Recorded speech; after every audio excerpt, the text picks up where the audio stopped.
A história da China.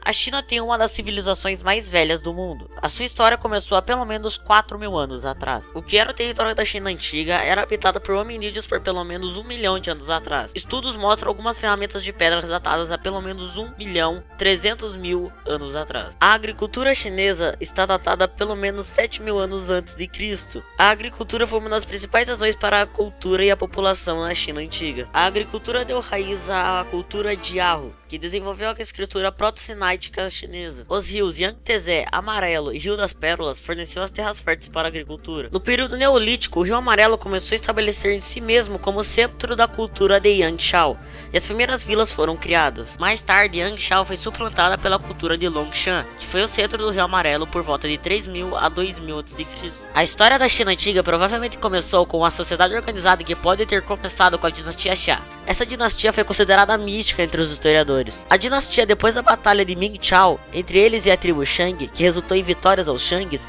resultou aos dominadores atuais da China, que virou a dinastia Shang. Tempos depois, a dinastia Zhou foi quem dominou. A dinastia Zhou foi a mais duradoura dinastia na história da China, que se quebrou em centenas de pequenos estados.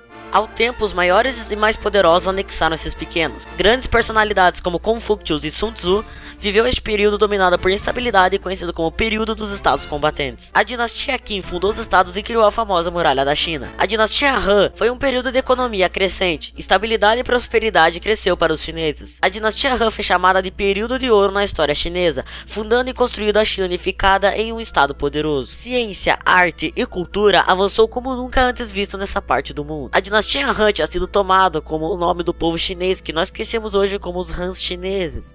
A dinastia Han expandiu para o oeste, onde começou uma briga sem parar. Os 3 reinos do século II foi um período onde a dinastia se quebrou em 3 reinos, Wei, Shu e Yu. Em 266, a dinastia Jin tomou conta e unificou em 280.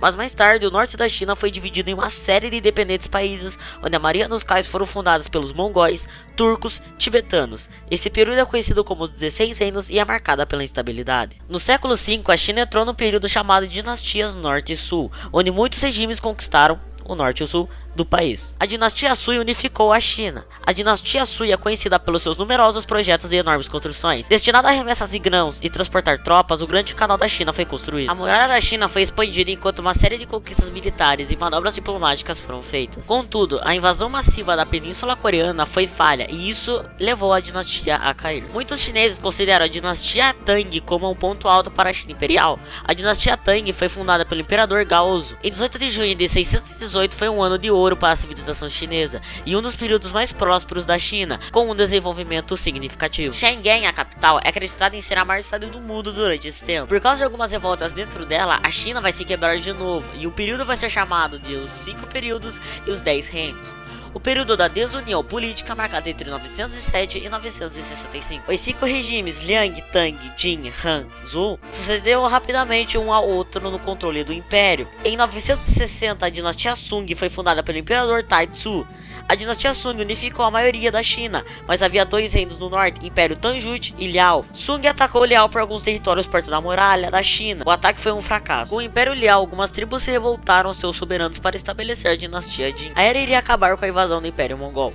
O Império Dongut se quebrou em 1227, a dinastia Jin em 1234 e a dinastia Sung em 1279. A nova dinastia mongol, a dinastia Yuan, foi proclamada em 1271, onde Kublai Khan, neto de Gengis Khan, assumiu o título de imperador na China. Nesse período, o grande canal foi reconstruído e Guangzhou, Hangzhou surgiu como os maiores portos do mundo inteiro. O contato com o oeste só chega agora. Marco Polo se estabeleceu na China e inspirou outros europeus a alcançar o extremo oriente. Nessa dinastia, o papel foi usada como um método de moeda pela primeira vez. Muitos chineses não queriam estar sobre o regime espanhol e ocorreu muitas revoltas e a dinastia Ming foi formada em 1368. Antes das invasões mongóis, a China tinha 120 milhões de pessoas vivendo ali. Depois das invasões foi registrado apenas 60 milhões de pessoas, ou seja, mataram metade da população chinesa. Outros foram por doenças e talvez iam registrar um número exato de pessoas que existia na China. A China começou a ficar potente com seu contato ao oeste e também explorando o Japão, os mares, as costas africanas e a Arábia. Isso foi a exploração de Zheng He. Depois de um tempo, os Manchus proclamaram a dinastia Qing, na qual dominou toda a China e foi a última dinastia imperial. Os chineses derrotaram um novo poder na região, a Rússia, e estabeleceu uma nova borda no norte. Ao fim do século XVIII, a China era uma superpotência mundial, onde um terço do mundo vivia na China e tinha a maior economia no mundo. Mas depois disso, houve um colapso de novo. A China foi derrotada pelos britânicos na Guerra do Ópio, perdendo Hong Kong. Guerras, rebeliões, guerras religiosas, tudo fez o império ficar mais fraco e mais fraco. A China perdeu milhões de pessoas, e o Ocidente só pegou mais território nessa região. No fim do século XIX, a China perdeu a primeira guerra sino-japonesa contra o Japão, que era o novo poder do leste. Após isso tudo, a dinastia acabou e a república foi proclamada em 1912. Após o fim da Primeira Guerra Mundial, uma onda enorme de insatisfação atingiu a China, porque no Tratado de Versalhes, os territórios da Alemanha na China foi dado para o Japão. Após a guerra, muitas revoltas comunistas começaram na China, e começou meio que uma guerra entre o governo e os comunistas revolucionários.